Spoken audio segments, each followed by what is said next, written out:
Hello, everybody. Welcome to the most recent and probably your new favorite podcast about motorsports. This is Azuland.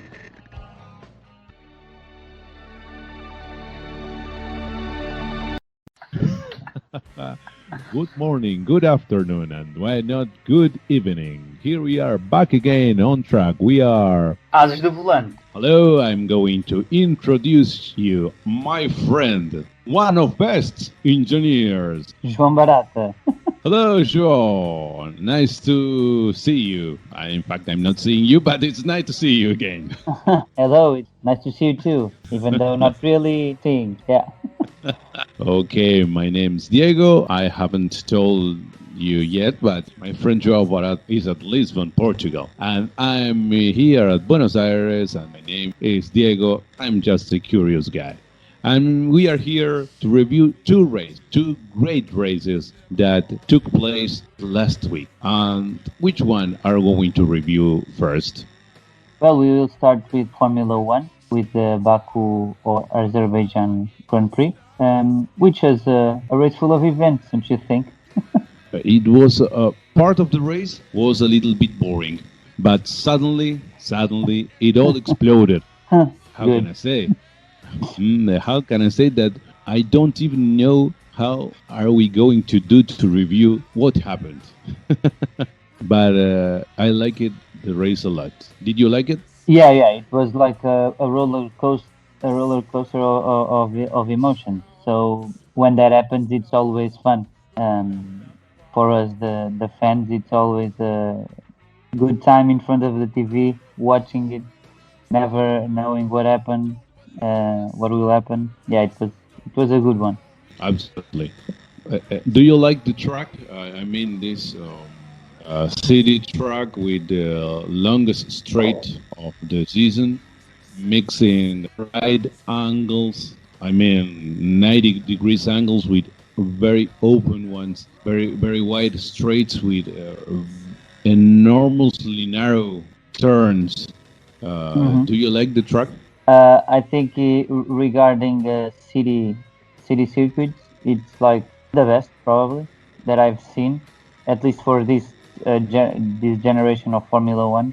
Every city that wants to make a circuit for Formula One should look at this one and use it as a template, maybe, because it really works. And it's fun. You have the usual, like Monaco part, where maybe concentration has to be higher and the walls are very close and it's a really narrow track. But then for the fun part regarding overtakes, you have a big straight, which is the only way to make overtakes possible with this Formula One. Mm-hmm. Using and abusing of the DRS, especially last Sunday. Yeah, I think that for some cars it wouldn't be necessary. Like for a Mercedes to pass a Ferrari, if the guy is closer than 1 second, he doesn't need the DRS in this track. But well, those are the rules. But maybe they could start maybe next year with the new regulations. They could start to adapt more the DRS situation to each track. I know they do that, like regarding the length of the DRS zone, but maybe a more in-depth analysis would be better and work better. Mm-hmm. Well, yeah, no, I was just trying to say we had a race full of incidents. I think the major question here is what really happened to the Pirelli tires again. I don't know if the debris justification is the right one. Well, I'm not an expert on tires, obviously, but some experts are saying that if it was debris, more people should have those, and also there is a big coincidence to be on the same tire in the same range of laps that happened between Verstappen and Stroll. So, yeah, as an engineer, I don't usually like to believe in coincidences. So yeah, I will keep Pirelli almost at fault here until proven otherwise. And it's not good for the sport, not good for Pirelli, the brand. It's a safety issue. Even if it was for debris, it was a big safety issue because those were big impacts. They were lucky that there wasn't a car really close that hit him. Like Antonio Hubert didn't have that luck. Hmm. So yeah, because it was the main straight and you are going at 300 kilometers per hour. Yeah, but ultimately that made Verstappen lose the a easy win. We could say it was going to be a easy win for him, and that was what made the race starting to be fun. Maybe. What do you think? I think this tires issue made perhaps the things much funnier Hmm. than than they were supposed to be, because Hmm. as you said, Verstappen was going for an easy first place, and Perez, being his effective wingman, made and made in his work. How can I say, anulando, making things harder from Hamilton, made a little bit boring the first half. But suddenly this issue of tires changes the whole thing and made first with Stroll, then with Verstappen, made a very converted it in a sprint race. What was a strategy race to the sprint, and it was, as you said, it was a really amazing roller coaster.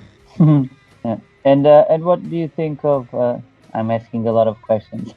What do you think of the difference between Stroll crash and Verstappen crash that were very similar, but the difference in one being a red flag and the other not being a red flag?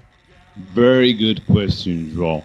I think it was just opposite to what Masse. I think he would have chose the opposite of what he did. I think he decided the opposite race needed. I mean, about security. Hmm. Stroll crash needed a safety car and perhaps a red flag, and Verstappen accident, I think it deserved just perhaps even a virtual safety car and using the pit lane during the remaining laps. But they say because of security, but I think because of the show, they decided to use the red flag in Yeah. first place, and second, to repeat on standing start. Yeah, yeah, it was. I Um, completely agree. It was for the show, totally. The red flag, and yeah, the standing start.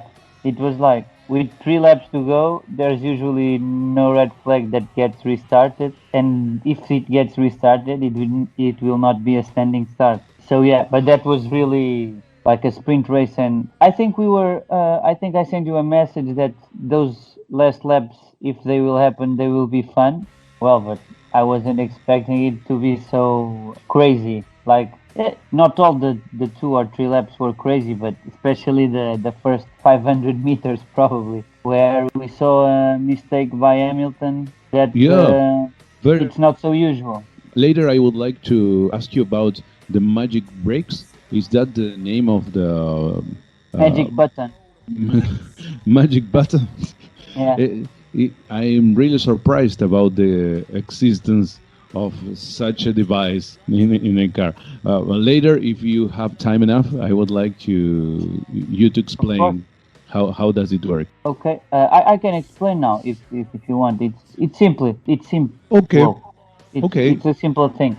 Well, it's just a button that shifts the brake balance close to 90% of the front axle, and usually it's between 55 and 60. And they do this to help in these formation laps, things like that, to heat up the tires because they heat up the brake, and the brakes will heat up the tires. Hmm. So Hamilton used that in the formation lap, we could say, and generated more heat, so we could heat the tires with that button on, like yeah. And then supposedly he switched it off in the standing start procedure, but somehow a mistake he did, or I don't know. I think that the most obvious explanation was he just forgot to push it again, but no, they say that he pushed it and then pressed again, so reversed it to 90% on the front axle, and yeah, that was the bad thing. And when you have 90% of the brake bias in the front axle, well, you see what happens.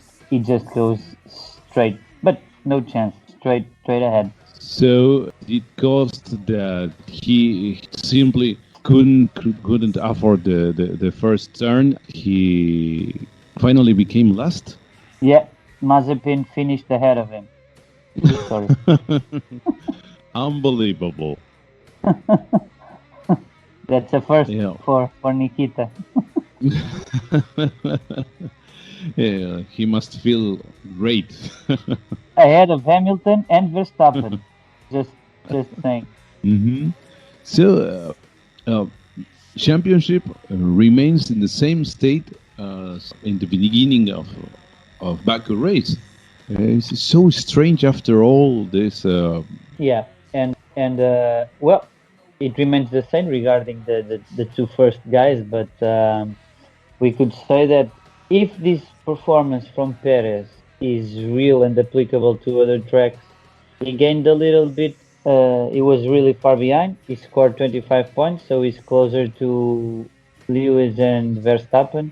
I don't think probably he has the performance to compete with those guys, but well, if they make some mistake here and there, if they in a race crash with each other, well, maybe Perez, really sneaky and ninja style, could start to get closer to them. I don't know. It would be fun for the championship, Mhm.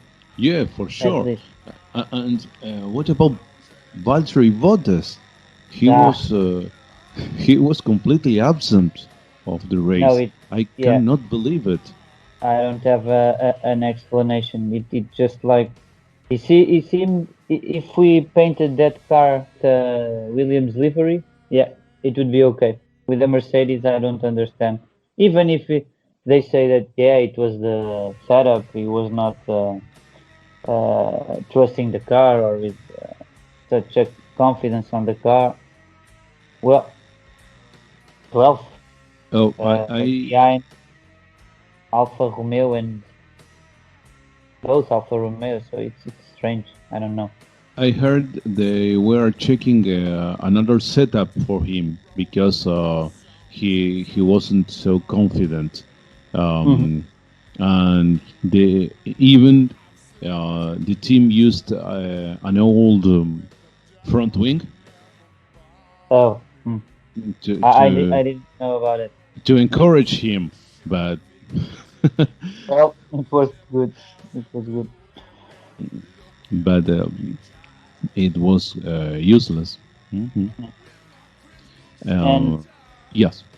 and Vettel, well, if we were thinking that Monaco was a one-off race, this was the second, or is still Vettel, or is really Vettel another guy now? I hope so.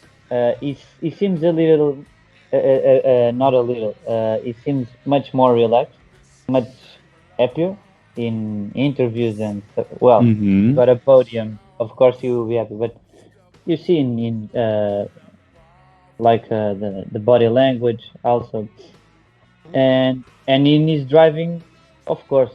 Also, you can see that in his driving. He seems to be getting there. I hope so. It's good to see a name of his stature with the name of the team that's also big, Aston hmm Martin, being up there. And yeah, really happy for him. I thought you were going to say that he's became the leader of the team, Mm. and perhaps I don't know if you think so, but I do.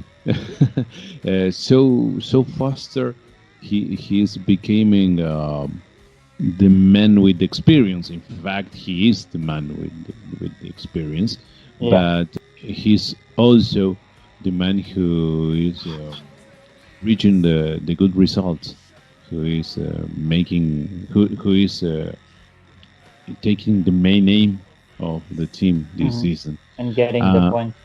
yes, for sure.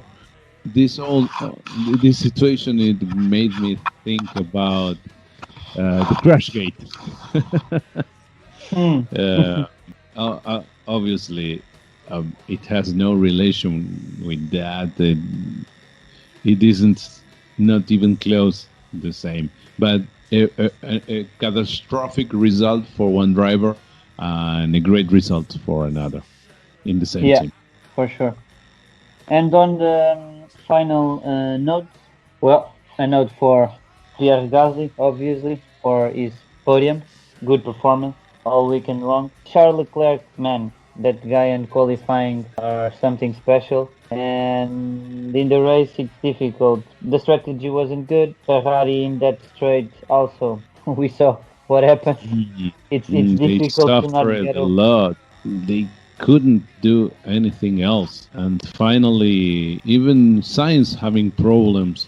Well, as you said, tires strategy were Mhm. not good. I think they did the best what they had. A little bit sad, but even Leclerc said that it was a horrible lap. The parts, the circumstances made that lap the fastest of the Mhm. quality.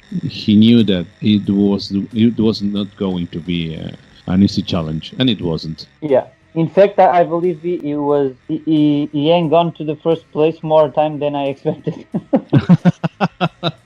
I expected in the first corner he wasn't first, so. But yeah, another mentions to Alonso and Tsunoda, two good races. Tsunoda was in really needing a good and solid race at some point to get more calm, more relaxed, to ease up Helmut Marko also. Hmm. So it was good. And on the bad side, we already talked about Bottas, Pirelli, Hamilton's Hmm. mistake, but we didn't mention yet that Mazepin Schumacher thing. In the end, it seemed that Mazepin almost put Mick in the barrier. Hmm.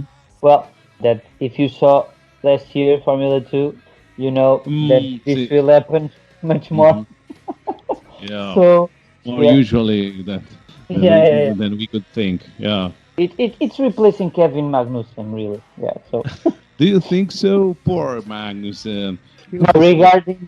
regarding being dirty, not in quality, driving Well, quality. yeah, I could agree that. But Magnussen is acceptable driver.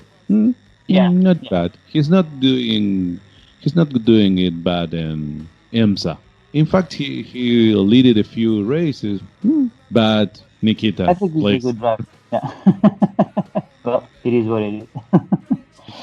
Yeah, that's it for this race. I think it was a good race. It is best for me, best city track, and well, we'll see each other on the next one. We cannot wait.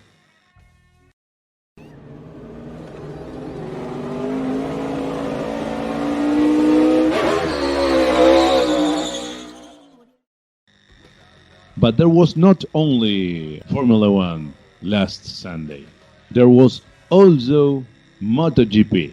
And there was also MotoGP in a track that we know really well. What was that track? It was the famous Catalunya circuit. Well, I have to say that really glad about this, the result of this race. Hmm. I can Uh, imagine, uh, yeah. yeah, you guessed what? Yeah, good race as you. It's the same thing over and over again in MotoGP.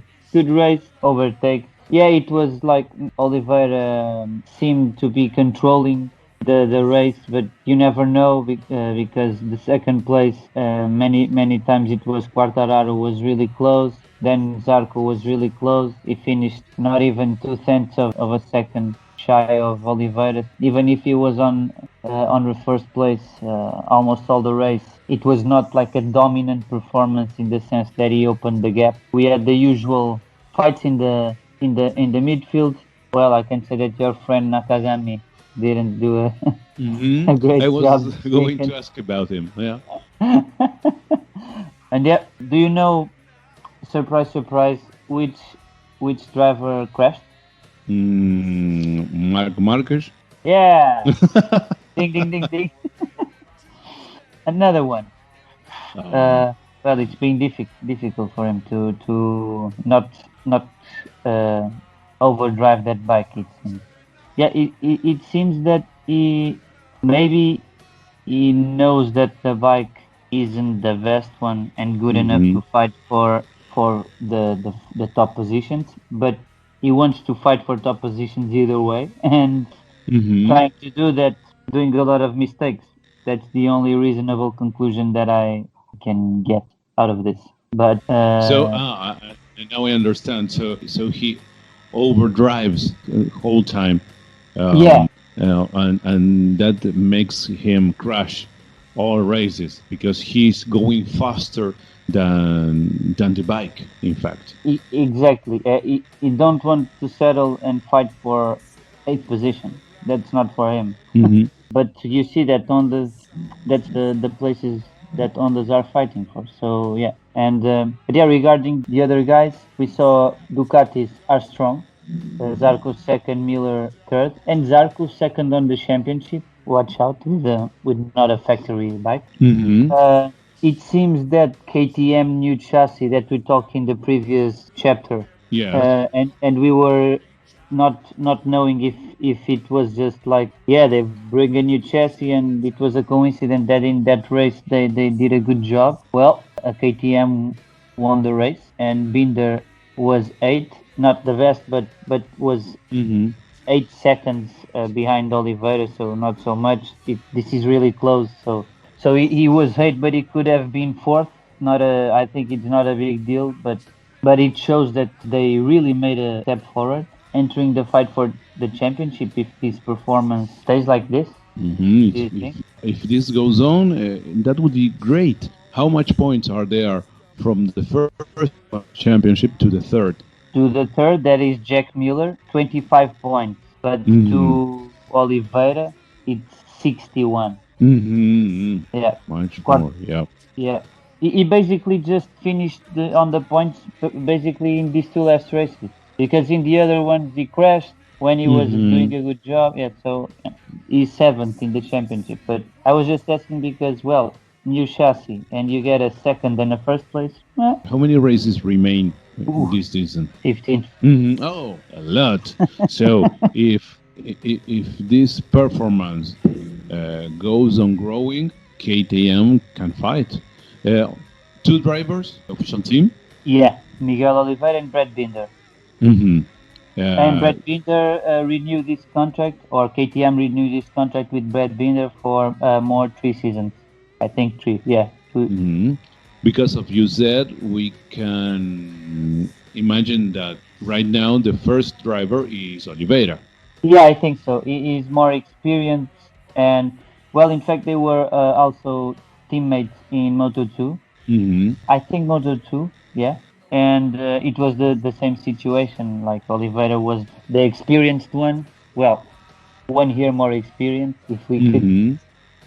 say that Hmm. that is the experienced one. And yes, so I think he's the first driver. But in MotoGP, that's not a such a thing. But yeah, I think at least in regarding development, they would rely much more on Oliveira than Binder. But Hmm. I don't know if you know, but they have Pedrosa as their test driver. So that's Pedrosa, Danny Pedrosa. Dani Pedrosa. So I didn't a know. big luggage of experience. Yeah, Hmm. a big bag of experience. So yeah, that's it. And about the standings in the championship, you told that Oliveira was 63 points behind the first one, and who's in the middle? Well, we have Quartararo first, Zarco second, and in between Miller, Bagnaia. So we have Ayama followed by three Ducatis, okay, and not factory one being the first of those three. Hmm.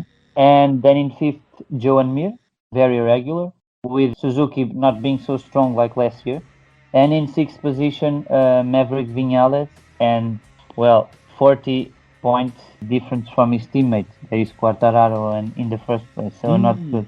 I expected much more from Vinales, but like career-wise, you know, In general, you are yeah, yeah, almost you are just keep almost killing killing the people. guy. Okay. Just keep disappointing me over and over again. Okay.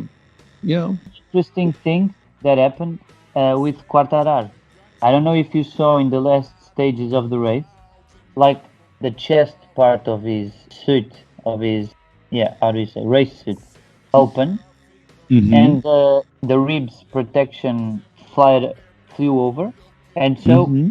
in the last laps, he was driving without that protection and with the race suit opened, like with you were seeing his chest. And Is that legal? Can they ride without that protection? I don't think it's very legal, but Mm-hmm. it is MotoGP, and they usually do things that are not so legal. Like, well, I broke my arm today. I will ride the bike next Saturday, of course. So yeah, he was penalized like 3 seconds, 5 seconds, Mm-hmm. something. Well, not so much of a penalty like for this. I think the logical thing in this situation would have been to, how do you say, a warning Mm-hmm.